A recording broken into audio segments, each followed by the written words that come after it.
राधे राधे। बैकुंठ चतुर्दशी के दिन जरूर पढ़ें यह व्रत कथा, विष्णु लोक की होगी प्राप्ति। यानी आज 4 नवंबर को बैकुंठ चतुर्दशी है, जिसे बैकुंठ चतुर्दशी भी कहते हैं। यह दिन धार्मिक दृष्टि से बेहद महत्वपूर्ण माना गया है। इस दिन विष्णु जी की आराधना के साथ ही व्रत कथा का पाठ करना भी शुभ माना जाता है। ऐसे में बैकुंठ चतुर्दशी की कथा क्या है, चलो शुरू करते हैं। बैकुंठ चतुर्दशी की हिंदू धर्म में बहुत ही खास महत्व माना गया है। हर साल कार्तिक मास के शुक्ल पक्ष की चतुर्दशी तिथि पर यह पर्व मनाते हैं। इस दिन भगवान विष्णु और भगवान शिव की पूजा एक साथ की जाती है। धार्मिक मान्यता है कि बैकुंठ चतुर्दशी पर पूजा और व्रत करने मोक्ष की प्राप्ति होती है। साथ ही व्यक्ति के लिए स्वर्ग के द्वार भी खुल जाते हैं। पौराणिक मान्यताओं के अनुसार इसी दिन स्वयं भगवान शिव ने भगवान विष्णु से बैकुंठ धाम जाने का मार्ग प्राप्त किया था। तभी से इसी तिथि को बैकुंठ चतुर्दशी कहा गया। मंगलवार 4 नवंबर को बैकुंठ चतुर्दशी मनाई जा रही है।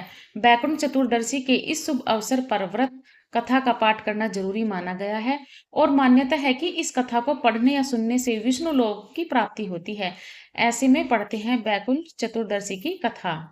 बैकुंठ चतुर्दशी की पौराणिक कथा के अनुसार एक बार भगवान विष्णु ने कार्तिक मास की चतुर्दशी को वे देवों के देव भगवान शिव की पूजा करने के लिए वाराणसी में 1000 स्वर्ण कमल के फूल अर्पित करने का संकल्प लिया। इसी संकल्प और पूजा करते समय भगवान शिव ने विष्णु जी की भक्ति की परीक्षा लेने के लिए एक फूल को छिपा लिया। एक फूल कम होने पर भगवान विष्णु ने सोचा कि उनकी आंखें भी कमल के समान है, क्योंकि उन्हें कमल नयन कहा जाता है। ऐसे में भगवान विष्णु ने फूल की जगह अपनी आंखें शिव जी को चढ़ाने का निर्णय लिया। जैसे ही उन्होंने अपनी आंखें निकालने का प्रयास किया, भगवान शिव प्रकट हुए और उन्हें रोक दिया। भगवान विष्णु की इस भक्ति और अगाध प्रेम से प्रसन्न होकर शिव जी ने उन्हें सुदर्शन चक्र प्रदान किया। भगवान शिव ने उन्हें यह वरदान दिया कि जो कोई इस दिन व्रत रखकर भगवान विष्णु की पूजा करेगा, उसे बैकुंठ धाम की प्राप्ति होगी। बैकुंठ चतुर्दशी के दिन स्नान करके भगवान विष्णु और शिव जी की पूजा करें, व्रत का संकल्प ले और ओम नमः शिवाय, ओम नमो भगवते वासुदेवाय मंत्र का जाप करें। इस दिन मंदिरों में घी का दीपक जलाएं, भगवान को तुलसी दल और फूल अर्पित करें और संभव हो तो कमल के 1000 फूलों से विष्णु पूजा करें। शाम को नदी किनारे दीपदान करना भी बहुत शुभ माना जाता है। मंदिर में घी का दीपक जलाएं और शाम को पवित्र नदियों के किनारे 14 दीपक जलाएं।